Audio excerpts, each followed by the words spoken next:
Liam Cunningham is Man at Arms. Only thing he's from Game of Thrones too, right? He's from Game of Thrones also. Yeah, they told these fools. Yeah, they like, listen, don't worry about HBO. Come on over here. This is like Game of Thrones. It's like Game of Thrones, actually.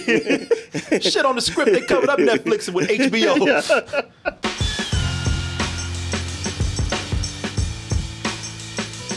Hey everybody, Double Toasted Live is coming to New York on September 10th. Hey, that's my big birthday weekend, so help me celebrate with you. You can get your tickets right now over at doubletoasted.com or go to x1entertainment.com/double-toasted-Brooklyn. Hey, there's a limited number of all access tickets and VIP tickets. They're going pretty fast, so go over there and get your tickets now. Hey everyone, support our Patreon, which helps us to continue bringing you our live streams, videos, and podcasts while bringing you new content such as exclusive live streams and animated shorts. Talking about that Masters of the Universe, boy, it seemed just like yesterday. We were just talking about He-Man. And I have waited so very long for this moment. Let her go. Oh, you mean that shitty He-Man. All right. Oh, you talking about that other He-Man. Yeah, people, I guess I should have clarified. Let her go. Question or demand. I can't what the f you talking about. By the way, what are you looking at? Yeah, I guess I should have clarified. Yeah, we watched that bad Masters of the Universe from 1987. Just last night, we did our bad movie roast. But you know what? You can't help but bring up anytime that you bring up He-Man. Anytime you bring up any He-Man, you can't help but bring up classic He-Man. I had to put that on there, man. That xylophone. Ding.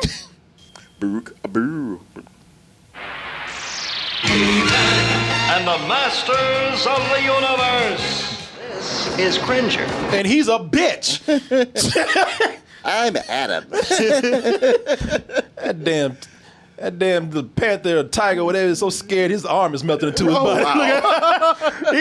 he's reforming as a blob. He's scared. He's melting into himself.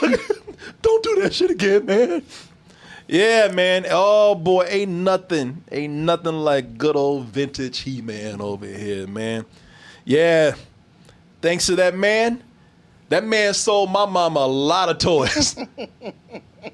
My man. Wow, look at all that. My man made, that's my room, minus that castle. Never got that castle, but I had all that other shit. I'll buy you one. I would, hey, you don't play, I'll take it. Mia will be mad because I will not put that in my closet. I will not put that in my room. Pew, pew. No, He-Man. That shit is going in the living room.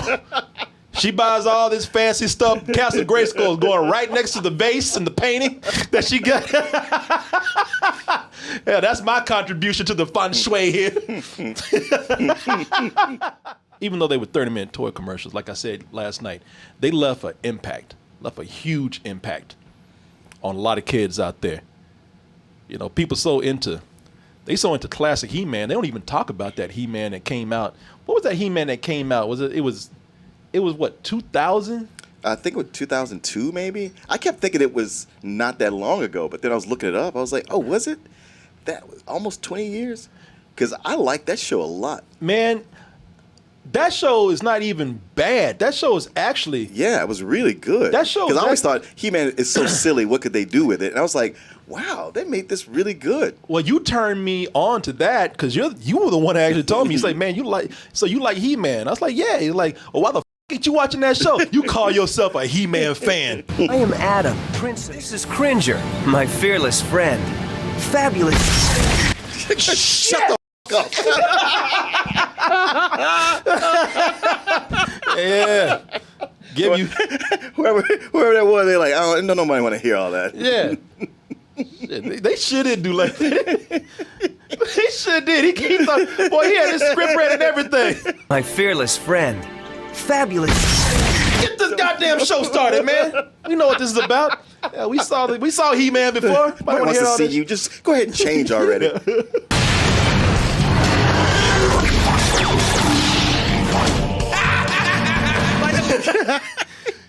Skeletor's still a big queen. Yeah. Man, that show was not bad. Not bad at all. That show was actually pretty good, man. I watched it and enjoyed it. And they did a great job at updating He-Man and Masters of the Universe, making it look cool. They did. They even had one episode. It wasn't even that action packed. All about this race that they were with that aged their whole lifetime in a day. Wow.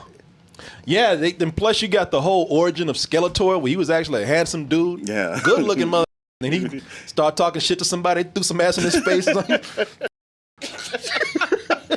Because he didn't even talk like He-Man. He was like, yes, I don't know why they won't let me be in charge. I'd be running things if they did. It'll be so much better. He started getting Started smelling himself. Started getting aspirations, and somebody threw that acid or something in his face, some magic acid, and he's like, ah! And that shit stung him so bad his voice stayed the same. What are you doing to me, shit? My face, my pretty ass face. Boy, then he hit them high notes and never came down. It was a great show. You don't hear people talking about it too much. I was shocked. Yeah, because I think they canceled it after 2 seasons. Maybe even 1. No, it's crazy, man, that they did that. And if you haven't seen it, go check it out. But a lot of people saying, hey, look, a reboot, that is fine. But when you talk to me, when you talking to me about He-Man, talk to me about that original He-Man. And that is probably why we are getting this is not a reboot, but this is a direct sequel to the 80s He-Man cartoon. Right. Which it looks so much like the 2000 one, but okay. Yeah. Well, He-Man can only do this so much. That limited animation. Kevin Smith is the executive producer of this, man. Also wrote the first episode. Oh, is that right? Yeah, he wrote the first episode to kick this off. And thanks to him, he said, you know what? We're taking He-Man back and giving him back to those who deserve him. Grown ass adults. Yeah, them kids, man. We're taking back He-Man. Who's with me? Yeah. You kids didn't know what to do with He-Man. That's why that one in 2002 failed. Because y'all didn't know what y'all was doing. Give it back to these people who know what's up, man. Give that shit to responsible grown folks. Where's the goofiness? Where's the limited animation? It doesn't even look like the toys. What's going on? And people, that is where we have, on Netflix, we have Masters of the Universe Revelation. Will it suffer the fate of the 2002 He-Man? Well, they didn't last that long, or would this be a hit and carry on the memory of He-Man to a new generation? And of course, grown-ass people like me. Man, you know what? I ain't gonna lie, I was excited for it. I saw that shit and I looked around and I saw when the trailer came out, I was like, How convenient that it comes out the week your wife leaves to go out of town. man, you act like I'm gonna be jacking off to He-Man. Because any other time you try to watch, you're like, what is this shit? Turn it off. I talked to her today and she said, did you watch He-Man last night? I was like, yes, I did. In fact, since you getting an attitude with me, click, He-Man. He-Man and the rest of his crew and some other familiar faces in Masters of the Universe Revelation.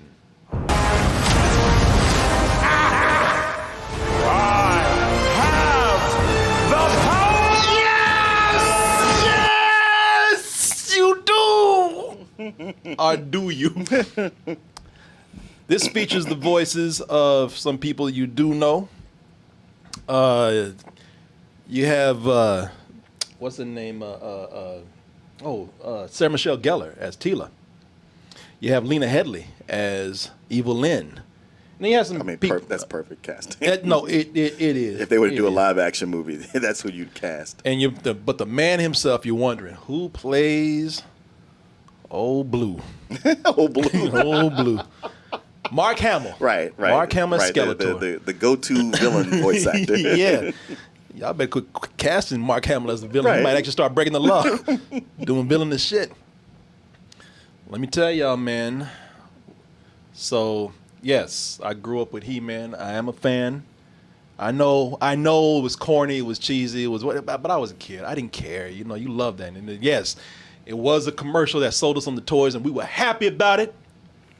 And we were even happier to see those toys brought to life. Yes, I'm coming into this with a lot of nostalgia. I know I criticize you all about nostalgia. Nostalgia just tearing up shit. Y'all don't like it for what it is. You like it for what you remember. Well, guilty as charged. I am a hypocrite. I'm a big, fat, juicy ass hypocrite. Because I tell you, if you were in here for the nostalgia, they hook your ass quick, especially if you have the toys. After those credit rolls, like, oh shit, it's Clawful! I had that. Oh, Spike shit! They're here. I had those toys. I believe you. I'm like, they're here and they look better than ever. They look cool in the last thing, but you know, shit. Hey, we're 2021, baby. We're into the now. It's a new era It's a of new era. old shit. Yes. Man, then enters the one everyone has been looking for, He-Man. And he comes in and he starts kicking ass in this. And it's like, damn. It's like my man never left. Except when he kicks ass today, he looks great doing it. Better than he did back in the day when I first started watching him. Oh, you know.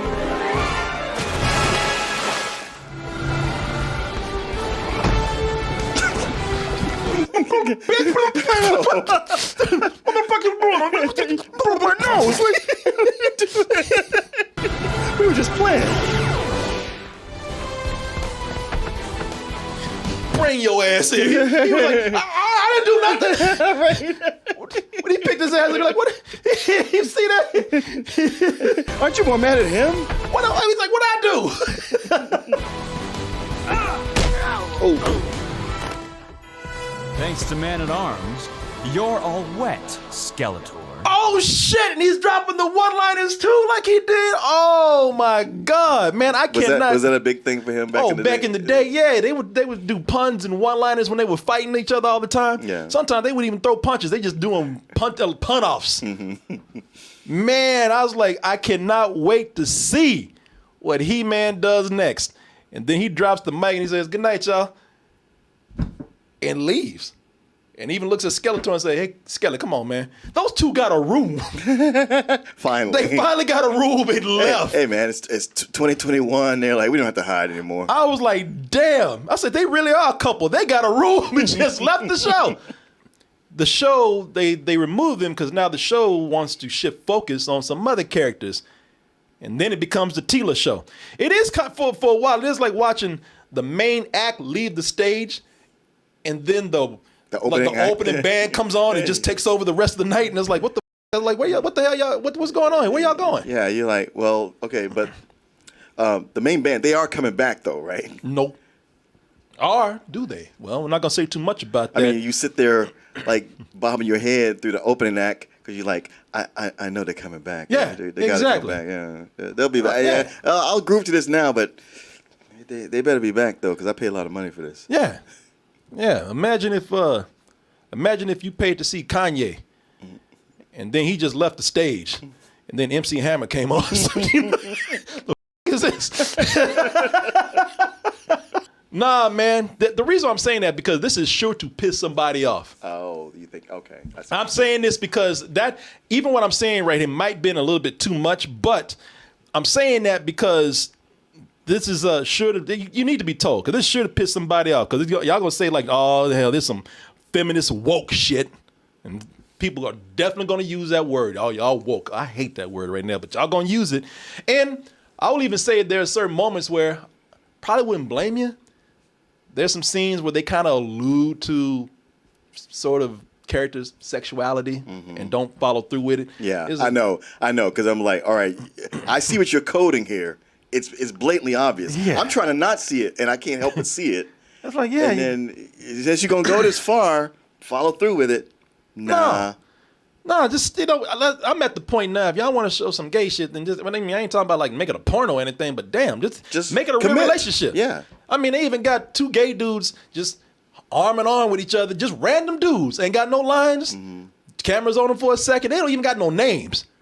And then camera's just gone. It's enough to just say, oh shit, ain't we progressive? All right, get the out. Yeah. All right, you homos, move on. But now, and I just say, man, commit to it. Yeah, it's the, well, but we pretty much said it though. Yeah, except you didn't. Yeah. I know, but we pretty much did. It's not the same thing. Yeah. So that right there is something that I kind of looked at and I was like, come on, man. Y'all need to stop this. You're bringing this on yourself. Thank you. Somebody in the chat said it. It's pandering. It's pandering and it's cheating. It's a cheat code to get some points. Stop. So with your two main characters who've been hogging the show for years, for about 130 episodes in the original, with those two gone, and I know it's crazy to say this for a He-Man property or a cartoon, but it allows for the henchmen and the supporting characters to have richer development. Yes. Get a lot more dimension with them. Yeah, the storytelling is even richer because they're being developed more. Yeah, to the point to where everybody who's good is not all the way good, and everybody who's evil is not all the way evil. Exactly, man. They like some of the changes that they make here are kind of well thought out. I mean, as far as being different and giving these characters something to do, because it's not like they just give them more lines. For example, like Triclops, who's voiced by Henry Rollins. I thought that was him. Yeah, that's Henry Rollins doing the voice. You're looking at the action figure. He don't look like that. That's all I can find right there. Plus, I always like that toy. But Triclops in here, like, he's the head of a techno cult. Yeah. Which is cool, because I guess everything in Eternia is always a mix of magic and fantasy. Yep. And it was cool. Science in a way. Yeah, science and magic. And it was just kind of cool to see, you have this character who's just like, I am all about technology. Magic. And I'm running my world. We're taking over. Yeah, and in the show, I guess I should tell you, in the show, it's Eternia. They just said in the trailer. So Eternia is running low on magic. Tank is almost empty. And just simply put, if Eternia runs out of magic, apparently Eternia is the nexus of the universe. So if they run out of magic, Eternia is gone. And if Eternia is gone, the universe is gone. That includes you too. So you have to have He-Man and Tila and the royal family try to bring back magic and raise up their magic levels, except that, Skeletor is always the program and trying to find the secrets of Castle Grayskull. Yeah, because he wants to run everything himself. Yeah, exactly. So at this point, the situation is so dire that everybody, the characters that you haven't seen before, get this much time. They all have to put in some work to try to. It ain't about this little squabble between this little lover spat between He-Man and Skeletor anymore. No, shit is real now. We all got to pull together and try to raise these magic levels up on this planet so that everybody can live, and then we can get back to pissing each other off and fighting, and you two keep trying to fuck each other, whatever. But what? Now that magic is low, you got people like, well, shit. Nah, it's time for technology to be front and center. And what's cool about Triclops, and damn, Beastman looking like he about to rape it. What's cool about Triclops is that they kind of explain in a way maybe why some of these people, they kind of hint that this is why these people have mechanical parts and they're all kind of a mixture of of half human, half robot, half animal. It's a cool way of trying to like actually explain things that would just before they were just cool looking toys. Right. Now they're applying rules, they're applying history, they're applying some world building to it. Yes, world building. There's so much of that going on. Also with Skeletor and He-Man out the way, boy, people talk shit about them.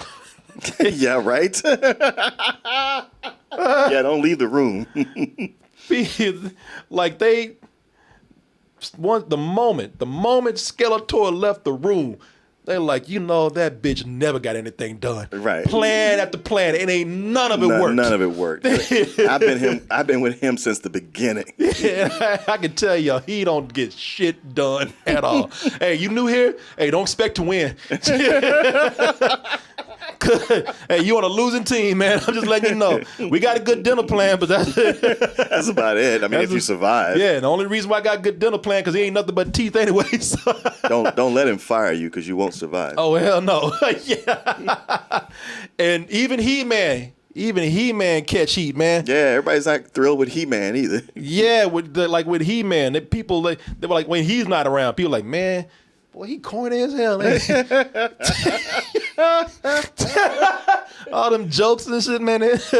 And what they're doing is they are actually referencing how corny the show was, how goofy the show was. They know, and they're kind of just making fun of themselves with that when they do that. I mean, like even that pun that He-Man told at the end of that scene that I showed you, that's almost like a kind of a flashback, and they're playing up. It was almost like a scene that plays up. It's almost like a homage to the original He-Man. How they would fight and they would crack jokes and they would all be about fun and games. So they are very self-aware of what they're doing here. Now, I didn't watch the original show, but just a little bit I've seen, I always got the impression that He-Man was just one of the bros with everybody else. But here they seem to treat him like he's this mythical figure who, not mythical, but like he's the hero that, hey, we're in trouble and oh my God, he's here. We didn't know he was going to be here. And it's like Superman showed up and is cleaning up everything. Yeah. I mean, he was definitely somebody. He was the protector of Eternia and stuff. But then, nobody knew when the hell he would show up. Mm-hmm. It's just like when shit goes down, then he's here. But he was always respected. Yeah. It was just, I mean, we'll get into it a little bit. It seems like there's a lot of like them being like completely in awe of him. And then watching what he does is like, well, shit, he's twice as strong as everybody here. Oh yeah, he's pretty much Superman. Yeah. Of Eternia right here. He's the strongest being. And he always was. This is something where they're trying to, they're referencing themselves and acknowledging how goofy it is because they are trying to actually be a sequel to the original show.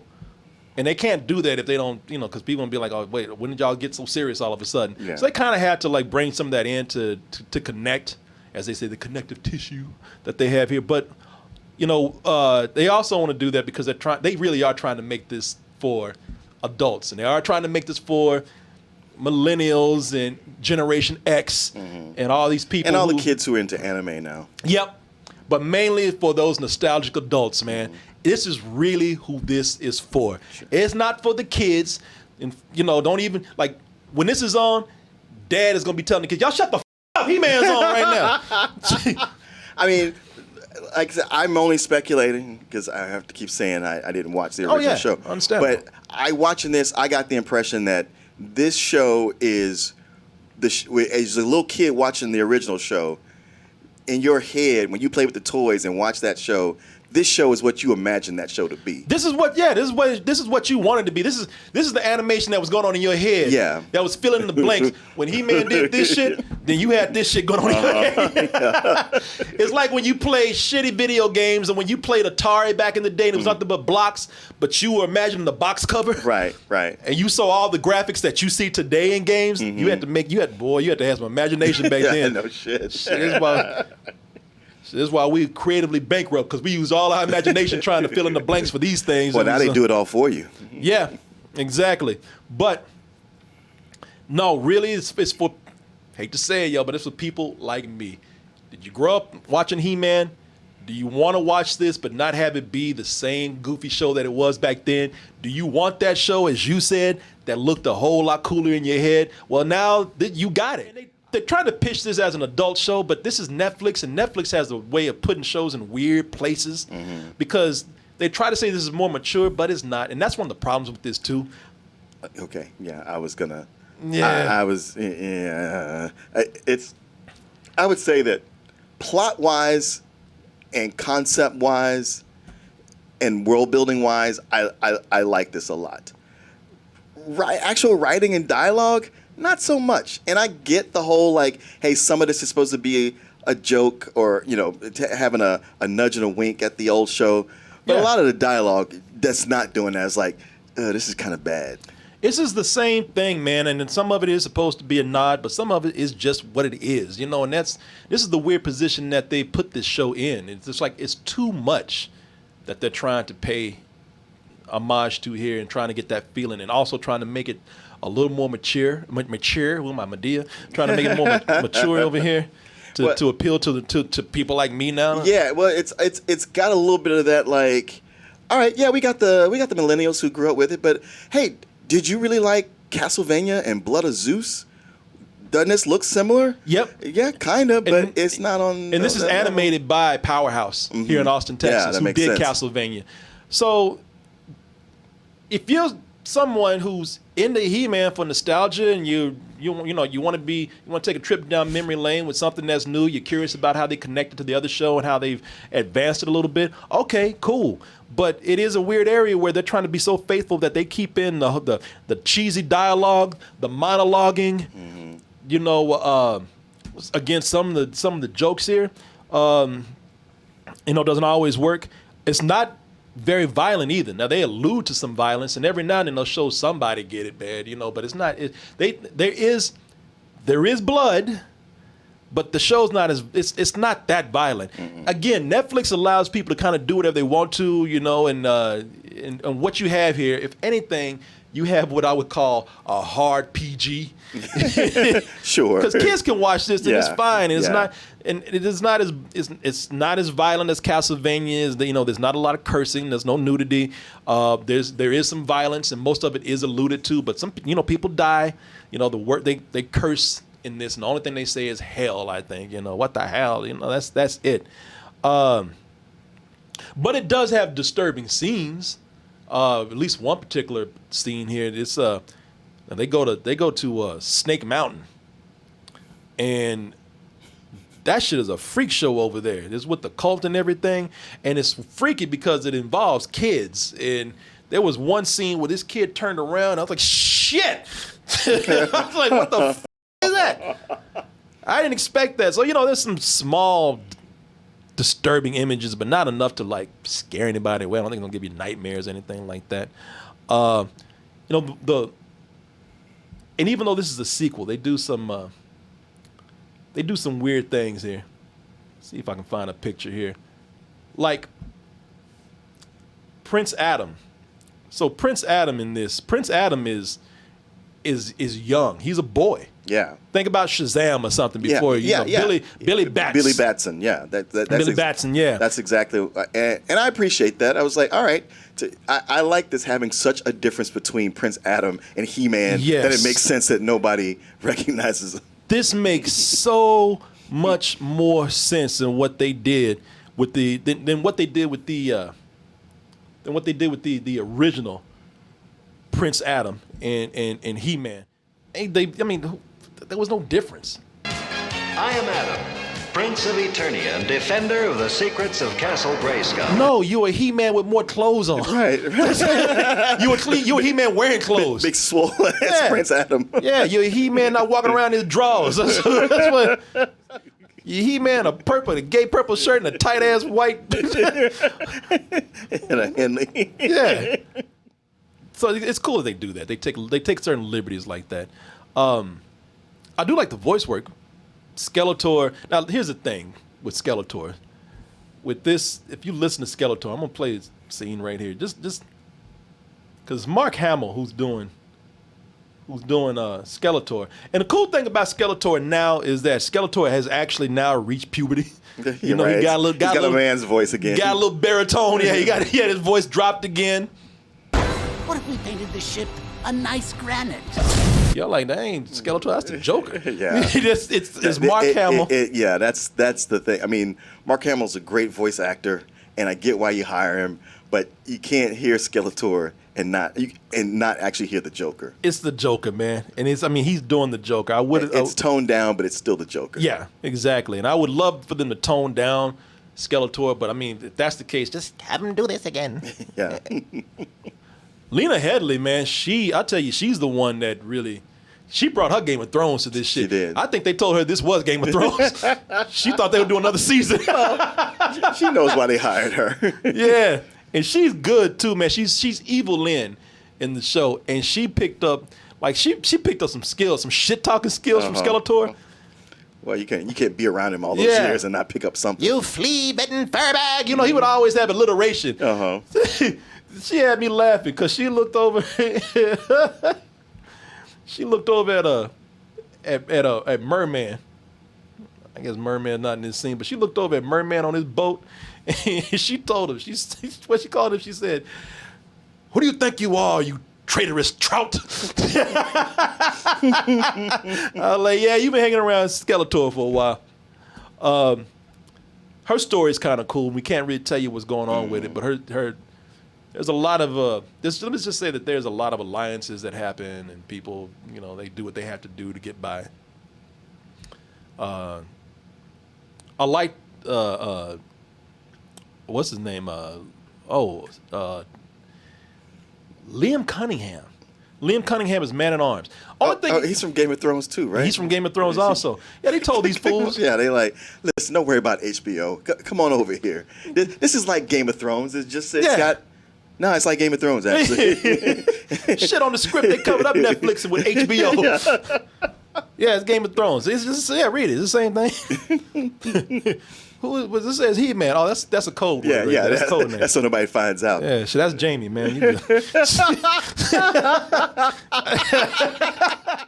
Yeah, but he's Man-at-Arms, and I like Man-at-Arms in this, but the only thing, and it's great voice work, but Man-at-Arms is such a hope for the royal family in this. No shit, he is a mark. Jeez. In this He-Man's family, man, his dad is a dick. Yes. Yeah, King Randor. King Randor, like, yeah. Wow, you suck. Yeah, there he is. Let me see here. There's this bitch ass back there. King Randor, man. Who did King Randor's voice? Do you know? I don't. His dad's a dick, man, and and Man-at-Arms right there. Poor Man-at-Arms. I mean, he catches flack from them. He is a hoe for them. Right. Blame him for shit that's not his fault. And he's like, well, yeah, okay. Where's the royal family? We must do a thing. And I like Tila, like, I ain't got to do a goddamn thing.